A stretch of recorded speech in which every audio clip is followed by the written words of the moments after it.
The shit huffers. Jack Curbstoff scowled. A flush ran across his face, and the tendons stood up on his neck like steel cables.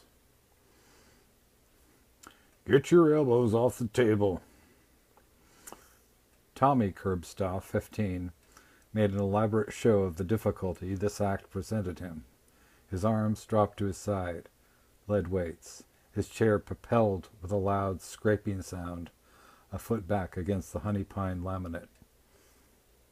Dad was a dick, a smug, self-righteous authoritarian. No wonder Tommy, his two siblings, and their school friends got high whenever and however they could, waiting for the opportunity to steal away in the night and get the living fuck out of this small town. Nothing kept them there, nothing and nobody, except maybe Grandpa. Grandpa was cool.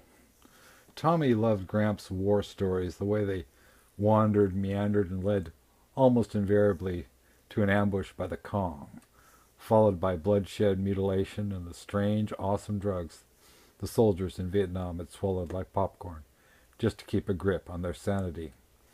He hoped someday to experience war for himself.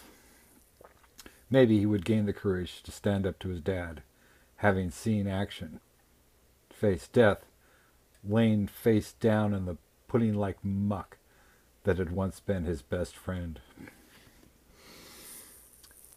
You gotta go easy on children, said Grandpa, who sat at the end of the rectangular oak table beside Tommy's sister, Christine, 16. He fingered his curly white beard. They'll learn soon enough what life is really like. Table manners are for sissies. Jack was about to raise his voice again, but restrained himself. Everybody loved his wife Suzanne's father, who would always be the true patriarch of the clan. A sweet curmudgeon to the end, he had a way of making Jack's authority look pale and pitiful. Jack hated the old bastard. In fact, continued Grandpa, I remember one time in the Vietnam where table manners got a fellow killed. Yeah, he was a great pal of mine. We were in training together, almost like a brother to me. The thing is, he didn't understand the nature of the Viet Cong, or the Weird Cong, as we called him. He was polite, too, always, sir this, and yes, ma'am, that. Well, see, we were hunkered down in the jungle, and, honey, could you pass the mashed potatoes? Jack had easily reached the plate, but he was pissed. His wife, who had sat by Grandpa since they had begun to talk about a separation, shrugged. It's closer to you, Jack. She never called him Jack before. This was bad. He stood up, leaned over the table, and grabbed the plate with both hands. Jack's youngest child, Dorfman, 14, jerked back as though he'd been electrocuted. Jack glared at him. What? Never mind, said Dorfman. He wasn't going to give Dad the satisfaction of letting him know that his manners were worse than Tommy's. Later he would strategize in one of his many ongoing war games to take out his dad on a sudden fire strike. He wasn't as bold as Tommy or even Christine. He brooded, internalized, and when he did act, it was never quite what was expected of him. In fact, when they were through with him, my friend looked kind of like them mashed potatoes. Grandpa went on blithely, dropping a stray hint of Sling Blade into the mix. The three adolescents met eyes and grinned. Well, what happened was, we were hunkered down there, getting hit night and day by Charlie. Separated from the rest of the platoon, the rain was pounding us too, coming down like a chilly shit soup, and we were freezing in our boots. Then my friend, Dirk, or Kirk, or some such, yeah, well, he said he was hungry. Hell, we all were. So we got out this portable aluminum table. The legs were folded in so you could adjust them full length or make them little stumps to sit in our laps. We used the lap mode.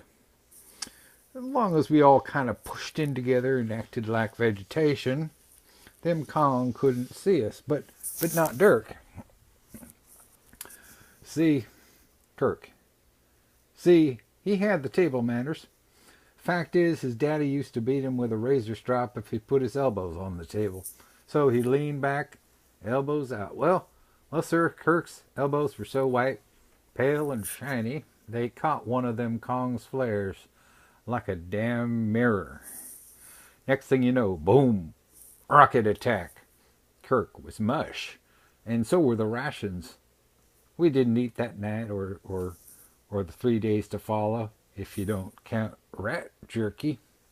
And even that was hard to keep down because we had to sit in Kirk's guts while they rotted out.